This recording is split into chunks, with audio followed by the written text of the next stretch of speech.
Welcome to the Lion's Den. It's your boy Darren Spencer bringing you culture and travel. It's your boy Millette. I'm here for the education side. You see what's on my hat, Morehouse. My name is Daquan Francis, aka Found. I'm your local news and black culture specialist, but more importantly, I'm the Leo of the Lion's Den. You already know what it is. It's your boy, I am so amazing, Sharon Mason, and I'm bringing you what's hot, what's not, and everything that's going on around your side of town. You feel me? Wake up, wake up, wake up! My name is Terrence Livingston, and I know you're sitting down right now, but today is the day to be active, the day to be moving, and I'm here to help with that. You know, I'm also your sports guy. All right. So this is our very first episode. We are excited for this. We're actually about to get heads off with our first discussion. Yeah. Darren, what you bringing to the den today? Look, man, what I'm bringing to the den today is, have any of you guys been hit with the glass ceiling? That's a good topic right there. Ooh, the glass ceiling, man. I personally have seen some instances where, you know, are we talking about affirmative action and things of that nature, or what are we honestly talking about when you say glass ceiling? Well, what we're talking about is, you know, your educated brother, you know, making his ranks up through an existing company. Got you. But for some reason, you just can't get over that hump and move up. Yeah. You know? Yeah. And, you know, you see subordinates surpassing you, and you know they don't have the know-how or the skills. So, the glass ceiling. And I love the way you say glass ceiling because, like, when you think about it, you can see what that next level is. Yes, you can. But they won't let you get there. Come on. It's deeper than just, you know. Man, I've been faced with it, man. I'm not gonna say what retail store I worked at, but you know, I won Employee of the Month. You know, my first month on the job. You know, and I was seeing other people, you know, pass where I was at, and I'm saying, well, I worked hard and I won Employee of the Month the first time here. So why am I not passing? But you know, sometimes you look at the situation and you be like, God, I got something else in store. You feel me? That makes sense. Exactly, all the time. Already. All the time. Even when I was, I served in the military and I seen it there, to be honest. And it's like, regardless of how well you do, it's always racial no matter where you are. Yeah. Military, civilian, regardless what you do, it's something racial. Still, again, that glass ceiling that just keeps us at a different standard. We have to work at a higher standard than the racial counterparts. Yeah. Exactly. You got anything for us? As far as on that topic, because I haven't experienced that yet. I just graduated, so you know, hopefully I don't have to go through that. No, I'm talking what you bringing to the den, bro. Oh, I'm bringing to the den. I'm gonna say we on the education side, but we also on the tech side now. I'm speaking about education later on with Sharon Davidson-Cook. Right. So on the tech side, you guys listen to Jay-Z's album 444? Yes. You didn't? Classic. Let's start with that one. No, All right. Well, it's cool. It's cool. All right. Man. The final song of the album is called Legacy. Okay. All right, and he's pretty much explaining to his daughter what a will is and what legacy is and what he's trying to build. And in the first verse, he brings up Afro tech, which is black people in the tech space. And of course, we're always gonna have to fight harder just to get into these next levels. Right. But what do you guys think we can do as a community, as a black community, to help put our innovators back on the front? Because we know these names like Steve Jobs, your Mark Zuckerberg, but your normal person, your normal innovator isn't up there with them. Like your innovator, you got barber innovators, you got people like Tristan Walker, who's done Bevel. You have people that have done these things, but we don't get to see them all the time. What do you guys think we should be able to do? Oh, first off, I think we should get rid of always going with the norm. You know, because I feel like a lot of times you go with what is consistent for you. But sometimes, you know, there are other things out there, like different artists or different people with different types of technical skills and stuff like that, that bring very good things to the table. So I think just getting out of the norm and trying something different would definitely help. Man, I honestly think that what we really should do is get behind these people who are becoming these innovators. Yeah. You know, get behind them. Sometimes as black people, because we are so superior in what we do, we are so talented, we are so gifted. Sometimes what we do is we feel like, oh, he's doing it, I can do it too. Yeah. Instead of realizing, hey, he's dope at what he's doing, I'm alright. So let me get behind him and help push him. Right. And anything that I'm dope at, I can get them to get behind me, you know. And I think that's what will really build us as a community and bring that Black Wall Street back. Right, most definitely. You know? Yeah, same here, man. I think we have to get behind each other and kind of just push that creativity forward. Yeah, You know what I mean? There's nothing like support, especially from, you know, your hometown and the people that's around you. You know, you always got cats want to hate on you and Come on. try to start on you. But bro, what are you doing? You got the big rims, but you know, how are you contributing? Yeah. You know what I mean? How are you helping me What you out? putting into the Most community? definitely, most definitely. But you telling us about what we bring to the den, what you bringing to the den, man? All right, so actually recently in news, especially, I'm not sure if you guys know about this, but we have a lot of Black Lives Matters protests that block roads, especially in Portsmouth. This happened recently, about 2 weeks ago. Yeah. They blocked 264. So I want to know, what's your guys' opinion on, do you think this is a good way to raise awareness to Black Lives Matter? Is this a good way to raise awareness on racism, actually blocking roads, or is that just pissing people off? Not at all. That's pissing people off. Right. I mean, this is one thing that irks my nerves, man. We have to get out of that notion that marching or, you know, stopping freeways or people from getting from point A to point B is going to stop something. Yeah. It has never done anything in the past. You know what I mean? But getting great leaders killed. Right. Or assassinated sooner or later. So I think we need to stop that Yeah. and take a different approach. And not even just that. Yeah. Along with taking that different approach, really strategically planning. Martin Luther King, Malcolm X, a lot of those guys didn't just come together and just say, oh yeah, this is what we're gonna do, or saw somebody else doing something down, like strategically planned. They had meetings at churches, they had meetings at local boys and girls clubs, and really said, okay, this is what we're gonna do. These are the causes and effects of what we're going to do. If this fails, what is our next step of action? Sometimes we get so caught up in the moment that we forget about the actual cause, and we lose a lot, with that. Yeah, I was going to say not necessarily, because I mean, Dr. King did all those, magnificent things through marches and through protesting. So you can't ever, say that it hasn't done anything good. And yes, he lost his life for it, but I think the boycott side took that over. You know what I mean? Yeah, and I'm over the boycott. Yeah, the boycott side Same. it really caused people to Well, move. we can't be burning down our own businesses either. Like, No, that's what I'm Right. getting at. That's Boycott, we gotta too. eliminate So pockets. my thing with the roadblocks is I see their point with it, because what they're trying to do is say, hey, if you're bothered by this, you're bothered by us seeing us block your roads, we're in your way. This is how we feel every single day as Black people, and that's the point they're trying to make. And honestly, I think it is beneficial because we're getting in their way. It's causing them to look at us. It's causing them to see the issue, and that's bothering them, so they have to do something to fix it at some I point. feel you on that. But enough of that. A little bit more entertainment, that's a little bit more serious. Right.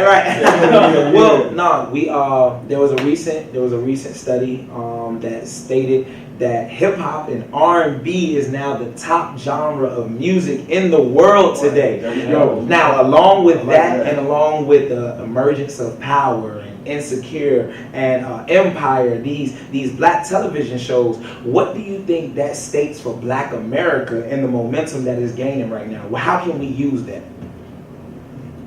Ooh, that's So, I'm gonna take that first, man. I mean, so you want to know how we can use things like Empire, things like How can we use the momentum that we have? You got to understand, Right. hip hop and R&B is one of the top Black. That is a Black dominated genre of music. You have entertainment, television, which is the acting in the music world. We're at the forefront of that right now. How can we continue to use that now to talk about those Black Lives Matter issues and things of that nature? So you mentioned Power and you mentioned Empire. One thing, I haven't seen Power, I haven't watched Empire. I know people can get on me about that. So with Empire, at least I don't see much racial tension being discussed in Empire. That bothers me. right. I feel like they should concentrate on that more. Even in the show Scandal, I've seen a little bit of that. They hit a lot of Black Lives Matter things in Scandal. I feel like that was very beneficial and very risky as well. Yeah. But it helped us. That was real good. Yeah, I think all you really can do is push the topic. You got that type of platform, Yeah. and more than just Black people watch those shows. That is It true. It will affect, anyone who watches it, Right. So if they just push, that's how you use that momentum, like we've been talking about. but on the contrary, not to cut you off or anything, I don't know if you guys watched the Carmichael show. That's another show, right? Yeah, he was pressing the button. He was pushing these issues, but him being on one of the 3 major TV stations, you know what I'm saying, NBC, it's like they cut him off. Like he only got to do 2.5 seasons of his 3 because of a Black Lives Matter episode, like a police brutality episode. Like it's kind of hard to use your platform. I'm not saying don't use it, like Right. we can't use it, but we got to be careful with it because we don't want these great shows to get snatched off the air just because the higher ups, the Yeah. others, you know what I'm saying? They're not feeling what we talking about. That's peace. That's peace. All right, What so you got, Mr. Sports Guy? We all know about the super fight coming up exactly 1 month from today. Oh man. Conor McGregor, Floyd Mayweather. My question is, how do you think Conor McGregor being a champion mixed martial artist, how do you think he's going to face up against champion boxer in the ring? Because when you're in the ring, there's no elbows, there's no knees. What do you think he needs to do to ensure his victory if you do think he's even going to win? Let's say this. Conor McGregor, at the end of the day, still know how to use his hands, all right? I don't care what nobody say, he still know how to use his hands. And if you're looking at the little interviews and the face-to-faces, Mayweather look a little scared because he talking about money. That ain't got nothing to do with the fight. He throwing his money. And usually when somebody tries to indirectly avoid the conversation, they're a little scared, man. Mayweather, you better watch out, bro. So how you gonna say Mayweather? Hold on. How you gonna say this is? Of course, it's more about the money. Like before, he was like before it was the money team. He was Pretty Boy Floyd, and then he became Money Mayweather, bro. He's the highest Always paid about the But the money. biggest thing is that this is Floyd's last fight. Oh. He's about to be 50-0 if he wins this. Regardless of what happens, this is all. Excuse me. He is talking about money. But first off, listen, We've seen- Floyd is scared, bro. How much He's we've talking seen? about money, man. When has he? All right, never guys. talked All about right. money? All right. So Mayweather getting this. we're running the show on time on the discussion, so we're actually gonna have to move on to our next segment. I'm about to introduce the influential line of the day. Quan, what is an influential line? So the influential line is basically a segment where we introduce Virginia's finest, somebody who has really made an impact on the Hampton Roads area, potentially society as a whole. That's what's up. Okay, that's what's up. What we got? So we're bringing in our first guest. I'm really excited about this, but she's an educator at Booker T. Washington High School. Go Bookers. And she's also a professional theater performer. So everybody please welcome Miss Sharon Davidson-Cook.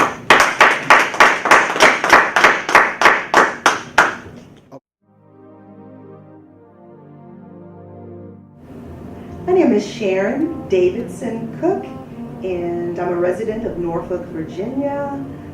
Born and raised here, and my occupations, currently I am a school teacher. I teach at Booker T. Washington High School. I am the English department chair there. I teach 11th grade English and AP Literature, which is a 12th grade course. Throughout my career though, I have taught from 6th grade through 12th grade in AP. Started off at Northside Middle School, ended up at Lafayette, Winona, then Morey High School, and now currently for the past 3 years, Booker T. Washington High School. I'm also, I've taught theater as well in the high school, public high school setting, and also in community theater. I perform with the Hurrah Players. I also perform regional theater with Virginia Musical Theater. Musical theater is my passion. I've had some exciting times playing some great roles. One of my most memorable roles is the role of Ursula in The Little Mermaid and leading player in the musical Pippin. So yeah, 26 years in education and I don't know how many years in theater.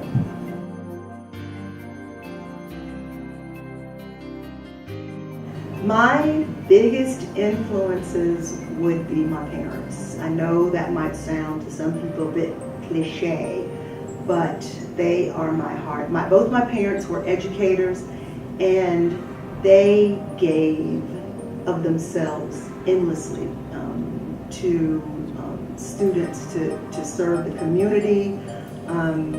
They have left such a remarkable imprint in this community, in Norfolk Public Schools, and in this city, in this region. And I am just so blessed to have had them as my role models and as my examples of how to lead, particularly how to lead young people and how to give your all from your heart. So yeah, they're my greatest influences. always.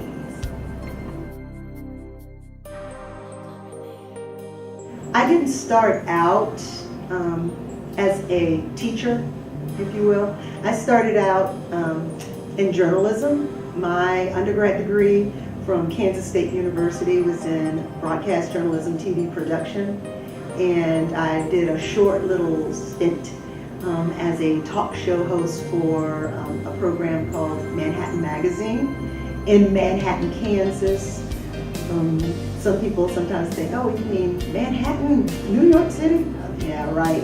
But Manhattan, Kansas. But anyway, started out with that. But I had a family, was married, and children came. And being a reporter and hosting the TV show was kind of difficult, had a difficult schedule. So I decided to, see how I felt about teaching. And I started off as a substitute teacher.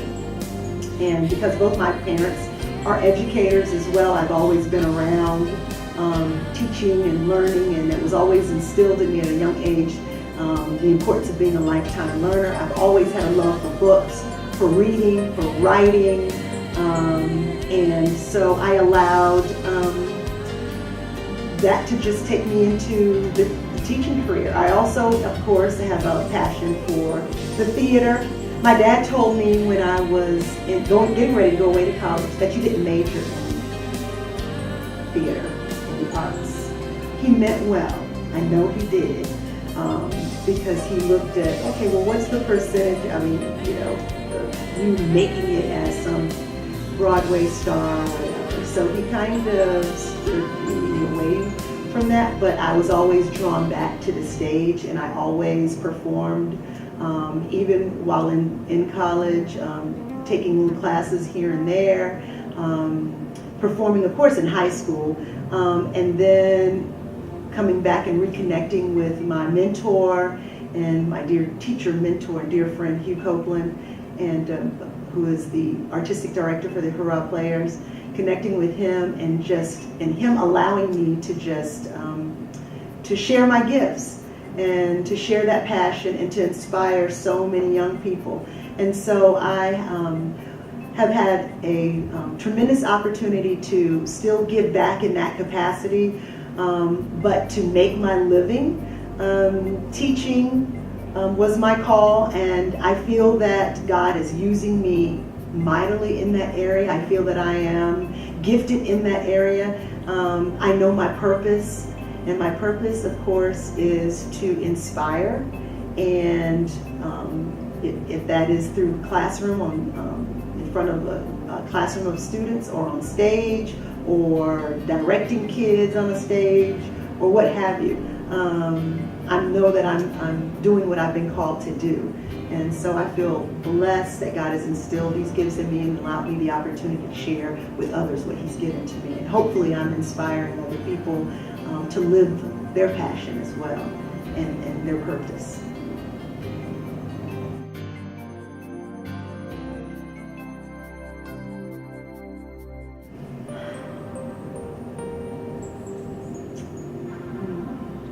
My legacy.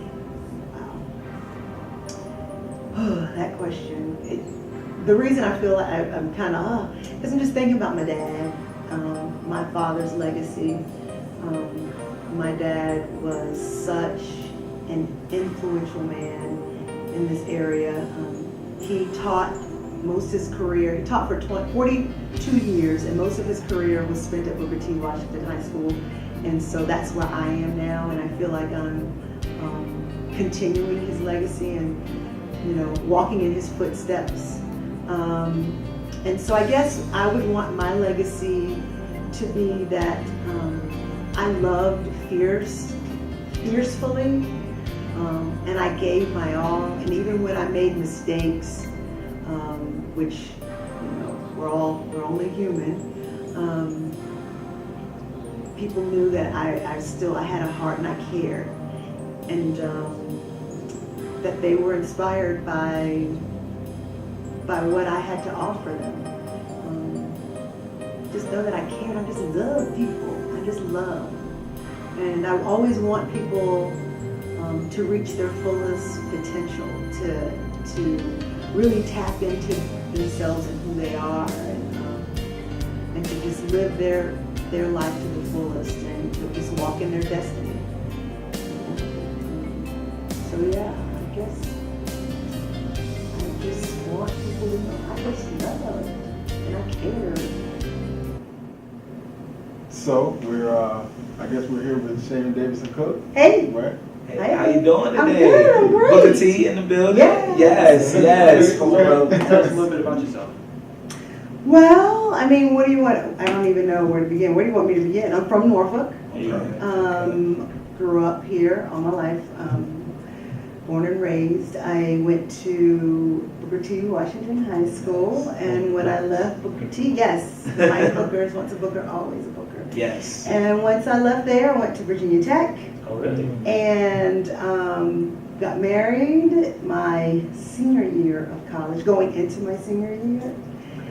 Okay. Ladies don't do that. Right. A lot of memories right You want to there. turn up? But no, but we're still together. We're still strong. And ended up at Kansas State University. And because my husband was in the military at the time, we were stationed at Fort Riley, Kansas. And so finished my degree there and did radio and television for a while, had a little talk show, and realized that that was not a career that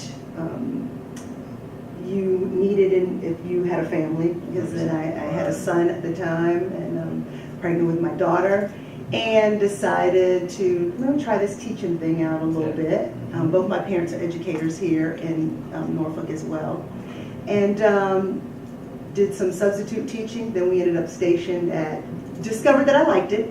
Ended up stationed at Fort Lee in Petersburg, and went to Virginia State University. And Trojans and that. No, all right. no, With the, but we all right, it's all right. It's all right. well, I did take some classes at Norfolk Okay, State. okay, Yeah, I did. No, shout out to the Trojans. Okay, all right. Shout out to Aubrey. Right.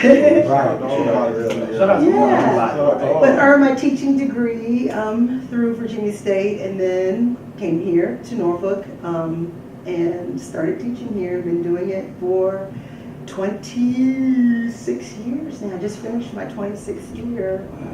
Yeah. And we're yeah. all 26 years at Booker T? No. Okay. Started out at Northside Middle, and then went to Lafayette Winona Middle, and then Maury High School, and then in the last 3 years I've been at You're Booker also T. an excellent performer, aren't you? And A lot of yeah, shows. and that's another Oh. another part of my whole saga or whatever. Yes. I am an actress. Do theater, musical theater is what I prefer. And started out at Booker T, Hurrah Players. Hey. And Hurrah Players at that time was the prototype, if you will, for Governor School of the Arts, Yes. because we had a program that in which there were 25 slots. You had to audition, and so young people from all over the city of Norfolk at that time could audition. You would take your classes at your home school, commute over to Booker T, and then from 12:30 until whenever you did all of your theater stuff. We went to what is now, was Virginia Ballet. It was Tidewater Ballet then. We took all of our dance classes, jazz, tap, and ballet. And then, did all of our theater studies and theory and stuff at Booker T, and worked on our productions in our whole little season. And yeah. So you are seasoned. And so, yeah. So So- I have a question about you and performances of being an actor. Mhm. Everybody thinks that it's so easy. Like you just get the script and you turn it to Viola Oh. Davis. Can you give us your progression when going into a role and making sure it's perfect? Like your process. Okay, well, I am one who loves process, for one. I love rehearsals more so than actually the actual performance. Yeah. But one of the first things that I like to do is, once I've been cast in a role, and I don't know if you're talking about going even further back to when you're auditioning for a role, but when I'm cast in the role, what I like to do first is I read through the whole script. Always know the entire script. Don't just look at your part or what you're doing. And then I begin to assess, like, okay, so what is my goal here? What's the overall goal in terms of the entire script? And then I break down and look at the scenes, every scene that my character is in, and I decide, okay, so what is the goal in this particular scene that leads to the ultimate goal? I do a lot of script scoring, going through, I look at the message, I try to read between the lines. Yeah, right. I try to think opposite too, like if the role requires me to, cry or something like that. Sometimes I think, how would it be if I played opposite of that? And instead of like how we stereotypically say, oh no, I gotta be all like this. Yeah. Or I'm supposed to be mad. What if mad was just like, Right. I love it. I love it. Yeah. So just finding different ways to breathe life into the character and to do things that kind of go opposite of what people actually expect. So making bold choices. Yes, exactly. Make a choice and you stick with Stick it. with it. Yeah, Okay, exactly, okay. exactly. So I wanted to ask you a question pertaining to the educator side. Mm-hmm. Okay. So I hear there are a lot of kids that suffer from issues at home. Mm-hmm. So my question to you is, how do you adjust your teaching style in order to encompass those kids and help them learn? I always try to, I may not be able to fully understand because a lot of the stuff that some of these kids go through, it is far from my experience. But at the same time, I do try to empathize and put myself in their shoes, in that position. I also don't like, because what I see happening sometimes is there are some teachers who, oh my gosh, Johnny, he's got such a bad home life and everything is, so there's this low expectation. How can I expect him to do any work? How can I say, so I'm just not gonna, and it's, poor Johnny, that kind of thing. I try to look at it more like you have been born into this situation, but this does not equate to your destiny. And so you got to do whatever it is that you need to do to fight to change things, to move out of here. And so if I just sit here and let you just put your head down or just wallow in it, I'm doing you a disservice. And so, I know that each child has a different learning style. I try to adapt my teaching style to however they learn best. I try to use real life examples. I try to find things that I know would be of interest to them in order to reach them. And just to kind of, sometimes when I teach, they think they're not like, oh, hey, this class was good today. We didn't do. They don't realize that we were learning. We were, okay, so you catch because them we off were, guard. we were having this discussion, Wow. and you were learning something, and you were making connections, and you didn't realize you were making connections, to whatever the text is that we're studying and that sort of thing. So it's genius. I mean, that's actually a beautiful thing in teaching when you actually can get the students involved into what's going on, but in their minds they're not even realizing that they're learning, making it fun for education. But along with, let's stay with the education question. I know that your father is a great educator around the area. How much? It's been 2 years. Okay, I apologize. And I send my condolences. But most definitely, how much of a effect did he have on your I am at Booker T right now because of my dad. That's beautiful. My career has come full circle, and I know my calling is higher than me. Let me tell y'all this real quick. Let me just share this. It is so important. I see people struggling in their careers and that sort of thing because they don't know their purpose. It is so important to know your purpose. Your vocation is your what, but your purpose is your why. Why do you do your what. Why do you do what you do? I teach theater, I direct plays and things for Hurrah Players Now. I perform with Virginia Musical Theater. I teach, at Booker T. I'm the department chair, whatever, all that kind of stuff. But my purpose is higher than that. And my purpose is to inspire. Yes. And so when I look at, even when I'm having a bad day or whatever, I know that this thing is bigger than me. God ordained it so, and it's bigger than me. Amen. And so sometimes after performance, if I go out and take a bow and I'm crying and people think I'm crying because the audience is clapping or whatever, I'm like, no, I'm crying because it is bigger than me. It is so much more. Yes. When my kids do well on something or they get it, it's bigger than me.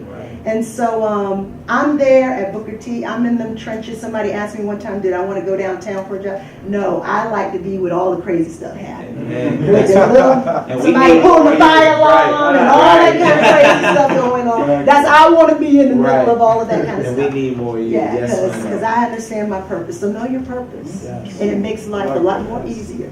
All right, so to pretty much wrap this up, the last question that we have for you is, how can somebody in our position, recent graduates or people that are about to graduate, what can we do to affect the lives of high school students and middle school students? How do we give back? What should we be doing to give back? Wow, that's a good question.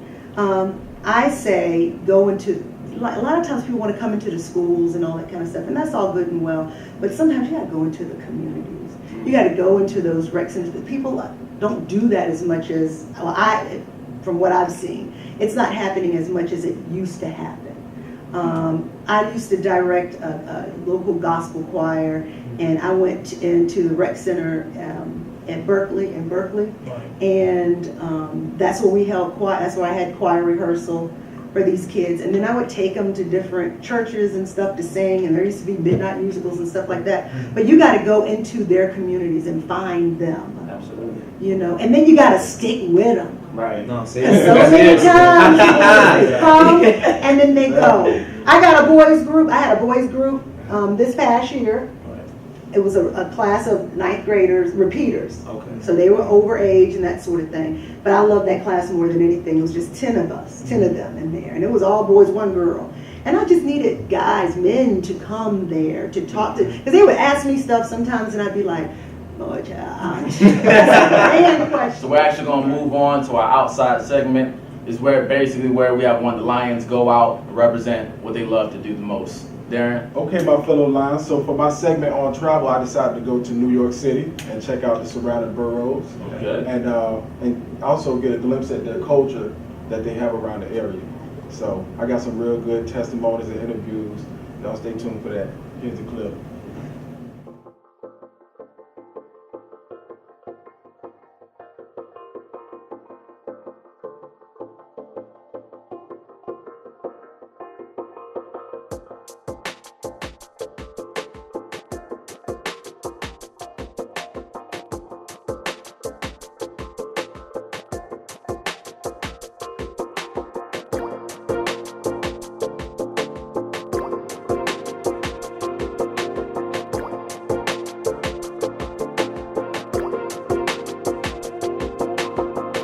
Yo, this is what Darren Spencer for the Lions did. Coming to you on travel in the great city of New York. We're going to check out their culture and the travel accommodations to get here. Okay, so right now, we're in the Forest Hill area of New York, and it has this very old style theme. As you can see, man, the brickwork is phenomenal, man. Oh my goodness.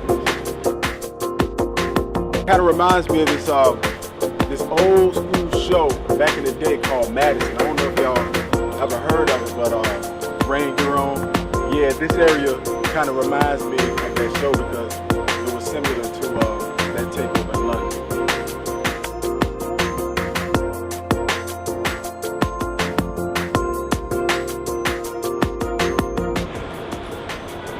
So I just came up through the subway, and I must say, it is like a bunch of different cultures coming together and commuting and going to different places. Each location that we come to is like a portal to a different world, a different culture, such as Harlem.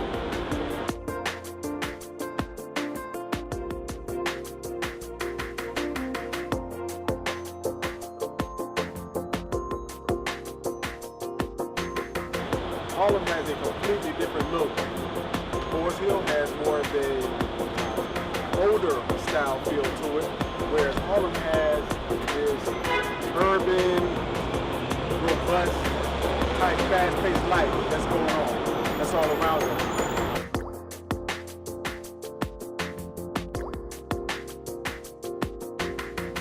Right now we are in the heart of Harlem, and one of the things I want to point out is Adam Clayton Powell. Adam Clayton Powell was a man who fought for equal rights for blacks back during the Depression. During the Great Depression, blacks suffered from loss of jobs, they couldn't get jobs. It's very hard for them to meet financial needs for their families. So one of the stances that Adam Clayton Powell took was, don't work, don't buy where you can't work. And that snowballed his career into working with more blacks and fighting for more doctors and more hospitals being built in the surrounding area. At my table, you say good morning if it's morning. You say good afternoon if it's good afternoon. Otherwise, you don't come here. Now be on your way. And they come, and they go. Harlem used to be a place where all the black professionals would come. They own their own business, they own their own homes and everything. 10 years. Ooh. I've been here 10 years. Ooh, that's a lot of time. So you know that I've seen a lot of change. Yes, I'm here. I want our people to flourish here because Harlem has no books, no bookstores here. Where are the bookstores? Where do people go to read if you want to read? Where do people get information as to what's going on in the community?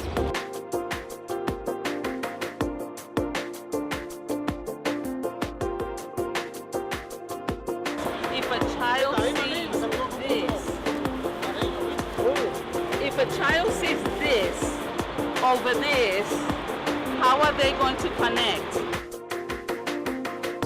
God bless you. I love you.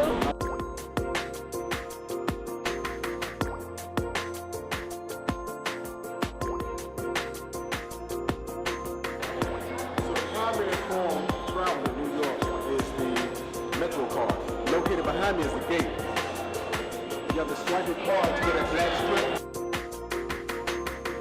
Yo, I'm really enjoying myself, man. The people out here are cool. They come from all different walks of life. I mean, they're just coming together, man, and just mixing and mingling. You know what I mean? It's cool.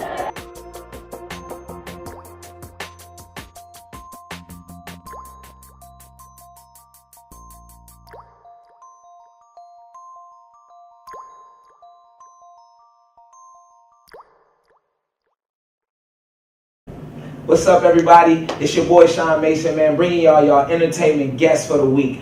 Hey, man, I want to introduce this beautiful young lady hailing from North Carolina. Man, she's 17. She just graduated from high school, man. She has a beautiful voice. Was Dorothy in the Wiz. Go ahead and give it up for Miss Alana Houston.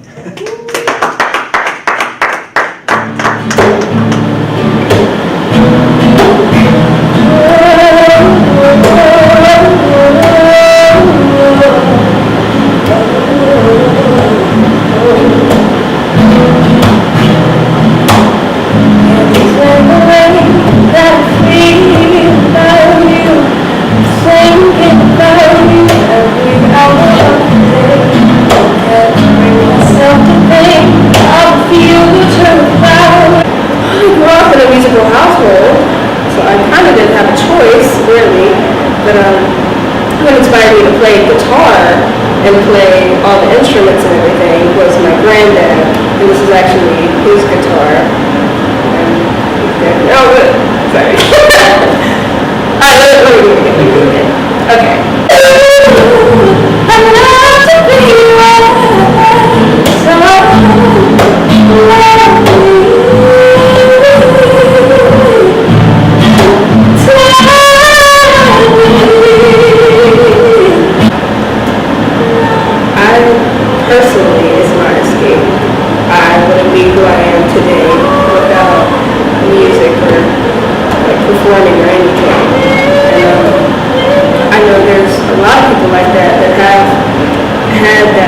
rough childhood like I've had and everything, and they've been bullied and misled by like the media because they don't look a certain way. I don't know. I don't want to be their escape. I want to be what helps them. For the day that I'm able to say I do, I love to be your wife. So love me.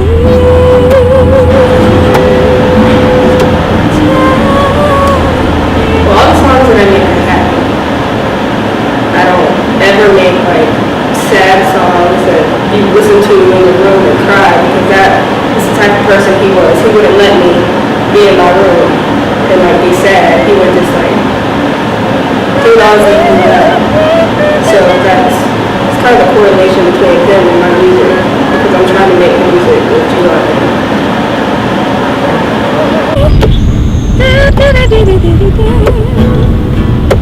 If you play the sport, go to all of your games, then I'd lose my voice, 'cause I was shouting your name. I know that you'll be listening every time that I sing, whether it be center stage or on the couch with the TV. Love me.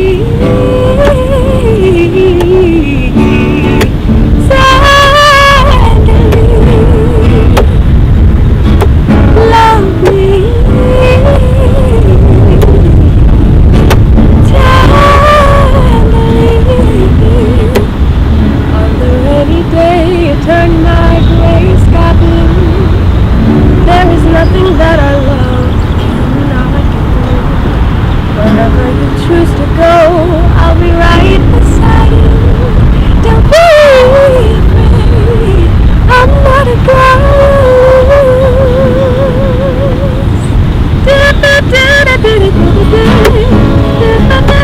I want to sing, I want to perform, I want to write music, I want to be that light in the world like God's called us to be, because I know God placed me on this earth to sing.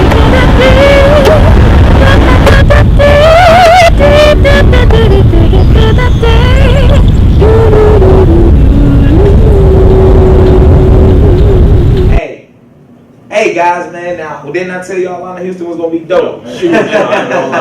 Well, we actually just ran out of time, so I'm going to have to end the night off, but I have to thank everyone tonight for being prey on the Lion's Den. I